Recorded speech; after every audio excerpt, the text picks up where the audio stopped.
بسم اللہ الرحمن الرحیم۔ السلام علیکم۔ لوط علیہ السلام ابراہیم علیہ السلام کے زمانے کے نبی ہیں۔ آپ علیہ السلام ابراہیم علیہ السلام کے بھتیجے ہیں۔ آپ علیہ السلام کو اللہ تعالیٰ نے ایک ایسی قوم کی طرف بھیجا جو فلسطین، بیت المقدس یا اردن کے آس پاس بسی ہوئی تھی۔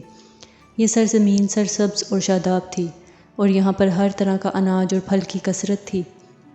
اس قوم کے لیے لوط علیہ السلام کو نبی بنا کر بھیجا گیا، اس لیے اس قوم کو قوم لوط کہا جاتا ہے۔ اس قوم میں اس وقت ایسی برائی پائی جاتی تھی جو ان سے پہلے دنیا کی کسی بھی قوم میں نہیں پائی گئی۔ اس قوم کے مرد اپنی نفسانی خواہش کو پورا کرنے کے لیے مردوں کے پاس جاتے تھے، اور یہ بے حیائی اور برائی اتنی عام ہو گئی تھی کہ وہ اپنے اس برے کام کو برا نہیں سمجھتے تھے بلکہ اس پر فخر کیا کرتے تھے۔ روئے زمین پر یہ برا کام لوط علیہ السلام کی قوم سے شروع ہوا تھا، اس لیے آج بھی اس برے کام کو لواطات ہم جنسیت کے نام سے جانا جاتا ہے۔ لوط علیہ السلام نے اپنی قوم کی اصلاح کی بہت کوشش کی۔ وہ کئی برس ان کے درمیان میں رہ کر دین کی دعوت دیتے رہے۔ لوط علیہ السلام نے کہا، اے میری قوم، تم لوگ ایسا برا اور بے حیائی کا کام کر رہے ہو جو آج تک دنیا میں کسی نے نہیں کیا۔ یہ بہت گناہ کا کام ہے۔ تم اپنی عورتوں کو چھوڑ کر مردوں کے پاس جاتے ہو۔ اگر تم اپنے اس برے کام سے باز نہ آئے تو مجھے ڈر ہے کہ ایک دن تمہیں اللہ تعالیٰ کا عذاب آ گھیرے گا۔ میں تم سے اپنے دعوت حق دینے کی کوئی اجرت نہیں مانگتا۔ میرا اجر تو میرے رب کے پاس ہے جو سارے عالم کا مالک ہے۔ اس پر ان کی قوم کے جو دولت مند امیر سردار تھے انہوں نے کہا کہ ہمیں نصیحت مت کرو، بڑے پاک صاف بنتے ہو۔ اگر تم نے نصیحت دینا بند نہیں کیا تو ہم تمہیں شہر سے باہر نکال دیں گے۔ لوط علیہ السلام کی نصیحتوں کا جب ان کی قوم پر اثر نہ ہوا سوائے تھوڑے سے لوگوں کے جو ایمان لائے، تو لوط علیہ السلام نے اللہ کی بارگاہ میں دعا کی، اے میرے رب، میں نے اپنی قوم میں دن رات تبلیغ کی اور انہیں تیرے عذاب سے ڈرایا، لیکن وہ اپنے کفر میں اور آگے بڑھے۔ اے میرے رب، اب یہ ایمان نہیں لانے والے، اب ان کا فیصلہ تو ہی کر۔ اللہ تعالیٰ نے قوم لوط کو عذاب دینے کے لیے 2 فرشتے بھیجے۔ دونوں فرشتے جب نازل ہوئے تو پہلے ابراہیم علیہ السلام کے پاس پہنچے، پھر فرشتے شام ہونے سے پہلے لوط علیہ السلام کے پاس 2 کمسن خوبصورت نوجوان کی شکل میں پہنچے۔ وہ ان کے یہاں مہمان بن کر آئے۔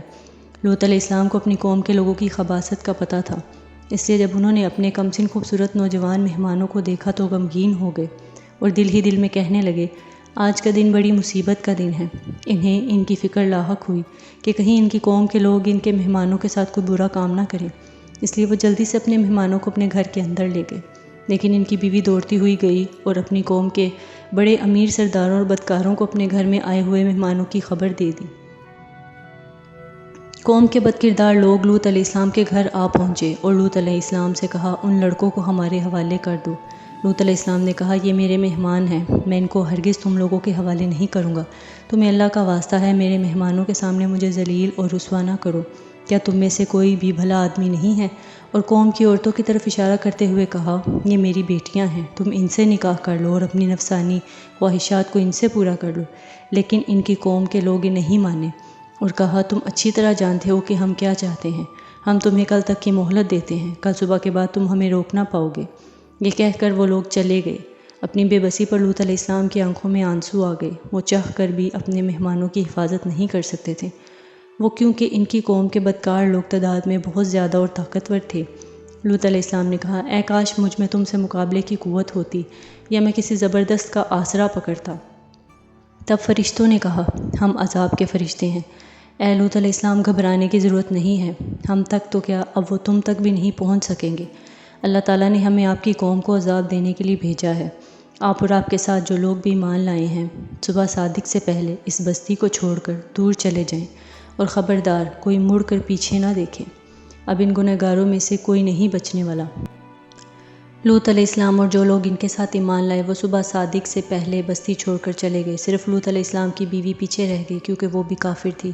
اب فرشتوں نے زمین کو جڑ سے اٹھا کر پلٹ دیا اور کئی کلومیٹر، تقریباً 40 کلومیٹر تک گہری زمین میں دھسا دیا، پھر ان پر پتھر اور تیزاب کی بارش کی۔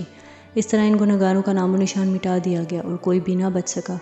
جہاں عذاب ہوا تھا وہ جگہ آج بھی موجود ہے۔ یہ ڈیڈ سی یا مرا ہوا سمندر یا مرت ساگر، بحر مردار یا بحر لوط کے نام سے جانا جاتا ہے، اور آج بھی اس پر جو عذاب ہوا تھا اس کی وجہ سے اس سمندر میں مچھلی تو کیا کوئی کیڑا مکوڑا تک بھی پیدا نہیں ہو سکتا، اور اس کا پانی اتنا نمکین ہے کہ اگر اسے منہ سے لگا لو تو الٹی ہو جائے گی۔ بہت شکریہ۔